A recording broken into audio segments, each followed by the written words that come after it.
A harsh voice pierced the noisy bar. "Hey, barmaid, another drink, quick!" At the Velvet Room in Savannah, Georgia, Lara, a 27-year-old woman, mixed drinks with swift hands. Her blonde hair tied high, her deep brown eyes showed exhaustion yet defiance. She slid a drink across the counter, neon lights reflecting off her beautiful, calloused face, hinting at a life of struggle. This job is just how Lara gets by, an endless loop of drinks and mocking laughter from patrons. But deep within her burns a different passion: painting. As a scrawny kid in the slums, she clutched bits of charcoal, turning hunger-filled days into vibrant sketches on crumbling walls. Each stroke told a story of her mother's death from illness, her father's wordless departure, her dream of escaping poverty's shadow. Lara's cramped rented room is where she's truly herself. One corner is piled with scraps of paper, dried-out paints, and unfinished works. She can't afford fancy easels, but her talent is unmatched. Every night after her shift, she sits at a makeshift stand, hands trembling from fatigue, eyes blazing. One day, she tells herself, my paintings will hang in a gallery, not this dark corner. But harsh reality always drags her back. Bar co-workers call her the dreamer. Customers don't care who she is beyond whether their glass is full. Once, a drunk snatched a sketch she'd drawn on break, tearing it apart in front of everyone, laughing. What kind of artist comes from a dump like this? Lara stayed silent, picking up the pieces, her heart aching. Still, she never gave up. Her grandmother, the only one who believed in her, said before passing, "Your talent is a fire no one can extinguish." Those words are her beacon in the dark, guiding her through bleak days. Lara knows she doesn't just paint to survive.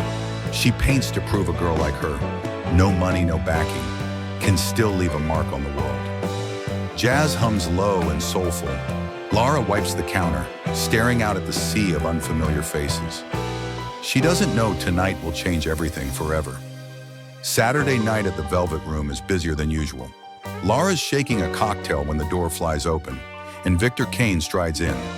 Tall, clad in an expensive black suit, hair slicked back, his smug grin is unmistakable. With him are his powerful cronies, loud laughers, shoulder slappers, acting like the world's theirs. Whispers ripple. That's Victor Kane, the real estate kingpin. Victor's the kind everyone knows but no one likes. Wealthy, owning skyscrapers across Savannah, he's infamous for flaunting it and cutting others down to feel taller. He loves holding court, bragging about million-dollar deals, glancing around to ensure all ears are on him. For Victor, power isn't just money, it's making others feel small. He picks the VIP table near the bar, where Lara works. From the first second, his eyes lock onto her, not for her beauty, but because he pegs her as tonight's perfect toy. He barks, "Hey, barmaid, bring the priciest whiskey." Lara nods, delivering the bottle, but Victor doesn't let up. "What's with the slow mixing? You're putting me to sleep," he sneers, voice dripping sarcasm, sparking laughs from his crew. Lara stays calm, though her insides churn like the drink she just poured. She's used to guys like this. Jerks who think cash gives them license to insult. But Victor's different. He doesn't just want service, he wants submission. Leaning over the table, he sizes her up, smirking. "A girl like you probably only knows mixing drinks and wiping tables, right? Anything more interesting? Or did I nail it?" His posse eggs him on. One chimes in, "Watch out, Victor. She might be a hidden genius." Victor guffaws. "Genius? In this bar? I'd bet she's got nothing but that shaker." Lara clenches her fists under the counter but says nothing. She knows arguing with his type is pointless. Victor smirks, lifting his drink toward Lara like a toast to his petty win. "Tonight's gonna be fun," he tells his friends, eyes never leaving her. He doesn't realize the girl he's dismissing holds a fire about to ignite. Victor Kane lounges at the VIP table, whiskey in hand, his sharp gaze fixed on Lara. He's had enough drinks to get louder, and now his game begins in earnest. "Hey, barmaid!" he shouts, voice stretched with mockery. Lara pauses mid-mix, turning to face him. He points. You're boring me. Do something fun? Or can't you do anything but stand there? His crew roars with laughter. One adds, maybe she sings, Victor. Make her sing. Then a co-worker of Lara's, passing with a tray, blurts out, she doesn't sing, but she's great at drawing. Victor's brow arches, a dangerous grin curling his lips. Drawing? Really? A barmaid who draws? He turns to Lara. Sounds interesting. Draw me right now. Use this pen and napkin. He tosses a napkin onto the counter, his tone pure challenge. Lara freezes, gripping the shaker tight. She knows this isn't an invitation. It's a trap to shame her. I don't have drawing stuff here, she says, calm but firm. Victor laughs loudly. No stuff, or no guts. I bet you're just bluffing. What kind of artist can't even sketch a portrait? His friends cackle, nearby patrons glance over, tension thickening the air. He doesn't relent. Leaning forward, his voice drops, venomous. Think you're Picasso or something? If you're so good, prove it. Or are you scared I'm right, that you're nothing but a drink pourer? Lara feels heat rush to her face. She wants to yell, but holds back. She won't give him more ammo to mock her. I don't draw to entertain anyone, she says, turning back to work. But Victor won't let go. He stands, waving for the bar's attention. Listen up, everyone. This barmaid claims she's an artist, but when I tell her to draw, she refuses. Probably lying, right? Murmurs spread, some chuckle. Others eye Lara curiously. He smirks at her. Last chance.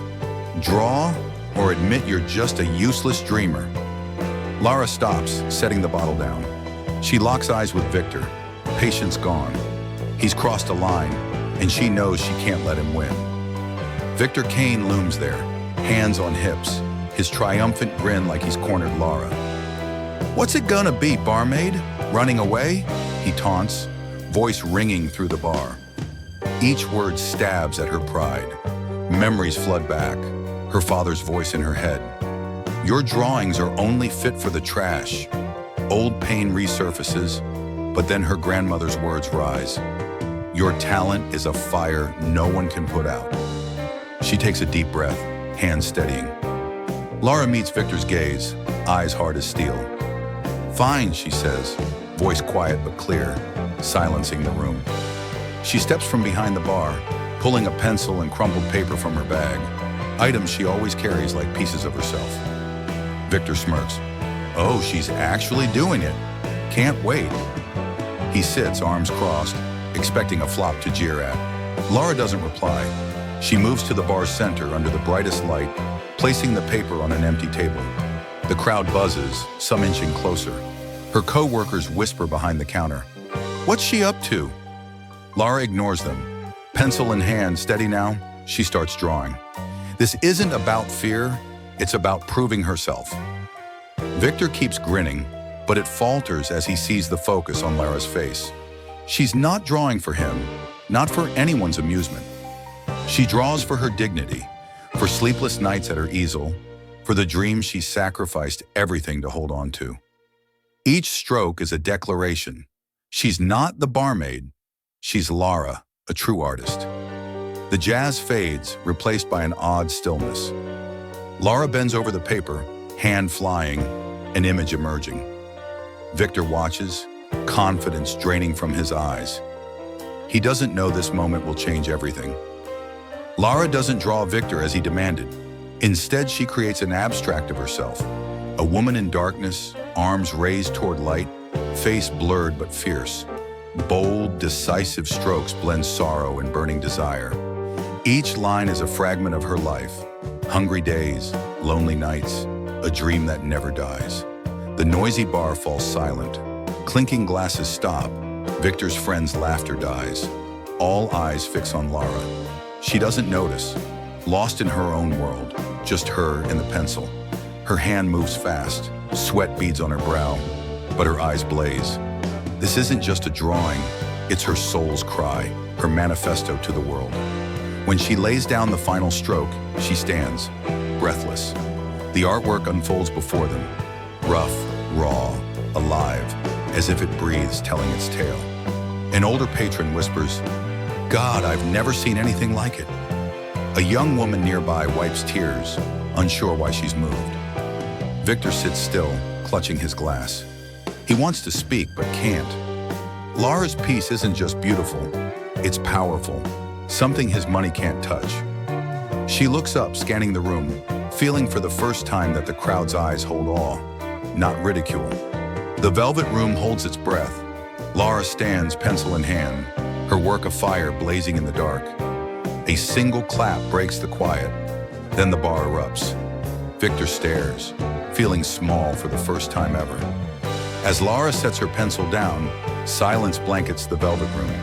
Then an older man near the bar rises, clapping slowly. A second, third clap follows, and like a wave, the bar explodes in thunderous applause. Not just a few, everyone stands, from VIPs to drunks in the corner, all facing Lara with admiration. A young woman, eyes red, yells, "That was amazing!" A middle-aged man raises his glass. "You're a genius!" The clapping stretches on, so loud Lara looks up, stunned. She's never been seen like this. Not in her dark rented room, not amid her father's taunts. Her co-workers behind the bar exchange shocked glances. One mutters, "I had no idea she was this good." In the crowd, a man pulls out his phone, snapping her drawing and posting it online. Real art just happened at the Velvet Room. Within minutes, it spreads. Dozens, then hundreds of shares. Another films, live streaming the moment, and Lara starts trending across platforms. Lara stands at the center, hands trembling. Not from exhaustion now, but emotion. She looks at her drawing, then the crowd, feeling a distant dream turn real. The applause fades, but their gazes linger. An old woman approaches, grasping her hand. "You reminded me of my youth." "Thank you," Lara smiles, tears streaming down.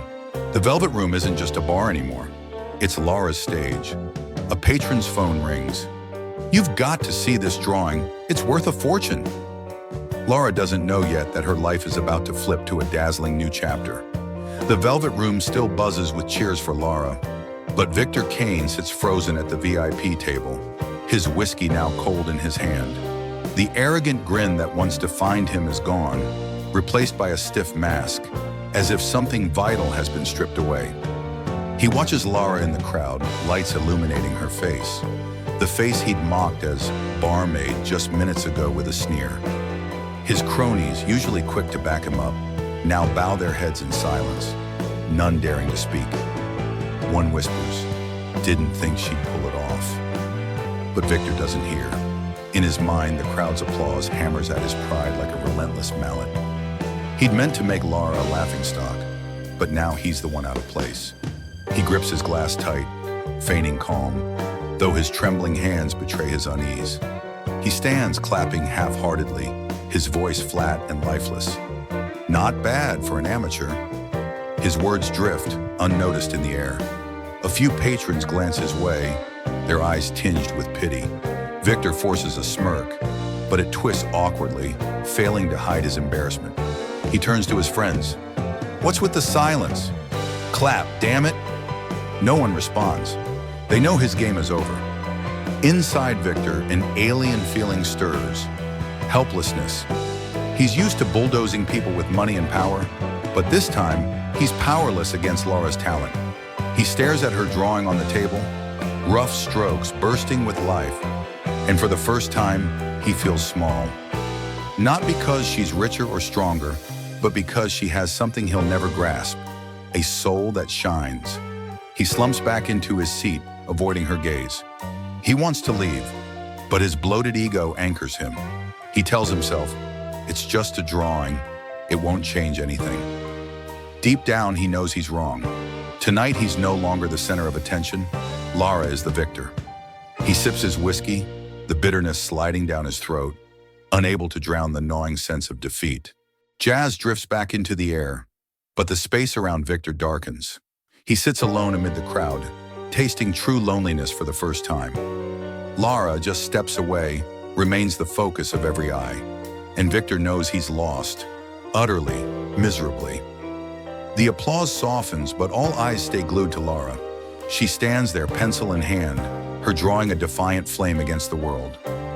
Victor, his bravado shattered, tries to salvage some dignity. He rises again, voice straining for calm. All right, I'll give it to you. You draw decently. But don't get delusions. This is a bar, not a gallery. He smirks, hoping to claw back attention. But Lara doesn't let him off easy. She steps closer, eyes blazing. No trace of fear or deference left. She locks onto Victor, her voice low but razor sharp, slicing through the room. Art doesn't need money to prove its worth, but money can't buy talent. Her words, brief yet crushing, smash the arrogant shell Victor's built around himself. The bar goes silent. His friends stare at the floor, too ashamed to look up. A few patrons chuckle, not mocking, but struck by the power in Lara's voice. Victor's mouth opens to retort, but nothing comes out. He stands there frozen, exposed before the crowd. Her comeback isn't just words, it's her manifesto, echoing everything she's endured and overcome. She doesn't stop there. Turning to the room, her tone warms, steady. We all have a fire inside. It's up to us to let it burn. Her message isn't just for Victor, it's for everyone, from drunks to doubters. An old woman nearby nods, murmuring to her companion. She's right. Victor collapses into his chair, hands shaking as he sets his glass down. He's got nothing left to say. Lara's words are a mirror, reflecting the emptiness in his soul, a man who's hidden his lacks behind wealth. He looks at her, not with disdain now, but with something close to envy. She's beaten him not just with skill, but with a truth he'll never possess. Lara steps back to her artwork, gently tracing its lines. The crowd watches her, awestruck, while Victor bows his head, eyes vacant. He's lost, not just to Lara, but to his own ego. Jazz swells, but no one cares. All that lingers is Lara and her steely words, resounding in their hearts. After Lara's retort, the velvet room hums back to life. Clinking glasses, lively chatter. But the vibe has shifted. Lara lingers by her drawing, pencil still in hand, gaze distant. She doesn't know this moment has just rewritten her future. The crowd still buzzes about her, some approaching. Where'd you learn to draw? Is it for sale? Lara smiles, unaccustomed to the sudden spotlight. Then a middle-aged man in a gray suit steps forward from the shadows. Plain-looking but sharp-eyed, he's Arthur Grayson, a renowned art collector. He'd watched silently all night, and now he can't tear his eyes from Lara's work. He approaches, voice warm. Young lady, can I have a word? Lara, startled, nods, unsure what's coming. Arthur cuts to the chase. Pointing at the drawing, he says, I want to buy it. $50,000 right now. The bar hushes, all heads turning. Lara freezes, thinking she misheard. 50,000? She echoes, voice quaking. Arthur nods. Yes. And I want you at a big New York exhibition next month. Talent like yours shouldn't be buried here. Her heart pounds. This is the dream she's chased her whole life, standing right before her. Word spreads fast. The social media post of her drawing hits thousands of shares, her name popping up on art forums. Days later, big galleries flood her with offers. Arthur's purchase sparks a phenomenon. Her next pieces sell for hundreds of thousands. From a barmaid, Lara becomes the most sought-after artist, her fame stretching from Savannah to New York, Paris. She leaves her cramped room, buying a small apartment with a private studio. Each day she paints, free from rent woes or ridicule, but she doesn't forget her roots. She sends money to her old slum, buying paints for poor kids, giving them the chance she fought for. Her success isn't just cash, it's proof dreams can bloom from the harshest soil. Lara stands by her new easel, sunlight streaming through the window. She picks up her brush, smiling, not for the money, but because she's found herself. Her phone rings, another exhibition invite. Her life's now a vast canvas, and she's painting it herself. 2 years have passed since that fateful night at the Velvet Room. Lara's now an art world star, while Victor Kane has plunged into ruin. His real estate empire crumbled after reckless deals. His boasted towers seized by banks. His powerful friends ditched him, his wife left, and he lost everything. Once a haughty kingpin, he's now a scruffy beggar, surviving on spare change. One rainy afternoon, Victor huddles outside the Velvet Room, clutching a soggy cardboard sign. Please help. He shivers in a tattered coat, eyes dull.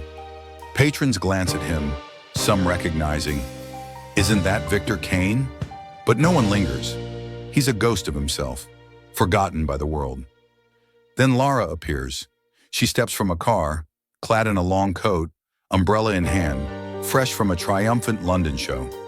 She doesn't spot Victor at first, until he looks up, their eyes meeting. He's stunned, cracked lips moving silently. Lara pauses, staring at the man before her, once proud features now gaunt, eyes that mocked her now brimming with regret. Victor bows his head, voice hoarse. You remember me? Lara nods faintly, silent. He laughs bitterly. I thought I had it all, but you were right. Money can't buy what you've got. He trembles, rain mixing with tears on his face. Lara watches, feeling no glee, just a pang of sorrow for a once mighty man now broken. She says nothing, simply pulls a $100 bill from her wallet, placing it in his hand. He clutches it, watching her walk away, her figure fading into the rain. He slumps to the curb, tears streaming. He doesn't blame Lara. He blames himself for letting ego blind him to what truly matters. Rain keeps falling. Victor hugs the bill, sobbing like a child. Blocks away, Lara sits in her car, staring out, heart heavy. She doesn't revel in Victor's fall. She just sees clearer that life's a wheel no one can predict. Lara now lives in a lavish Savannah apartment, her private studio bathed in light. She stands at her easel, brush in hand, painting a new piece. A woman in rain, shadowy yet resolute. It's her past self, her journey. The phone rings, another exhibition offer, but she declines. She wants time for herself to paint what her heart whispers. That rainy encounter with Victor still haunts her. She didn't give him the $100 to gloat. She did it knowing anyone can fall, and compassion is what holds humanity together. She turns to her painting, murmuring, "Talent saved me." I hope you find what saves you. It's not just for Victor, it's for her, a reminder of life's true worth. From a struggling barmaid, Lara's transformed her fate, but success hasn't blinded her. She uses her earnings to aid poor kids, building a free art class in her old slum. Seeing them wield brushes, she sees herself, tiny, fierce dreams. That night at the Velvet Room wasn't just a win over Victor. It proved talent and grit can conquer any bias, any hardship. Her greatest lesson isn't Victor's collapse, but how she faced it. She didn't gloat over his ruin or seek revenge with pride. She chose compassion because she knows a person's real value isn't in wealth or fame, but in rising from ashes and helping others do the same. Lara sets her brush down, stepping onto her balcony overlooking Savannah's twinkling night. She smiles, not for beating Victor, but for conquering herself. A breeze carries a deep lesson. Life isn't a race to crush others. It's a journey to find your light and share it with the world. The screen fades, leaving viewers with echoes of resilience, forgiveness, and faith in human worth.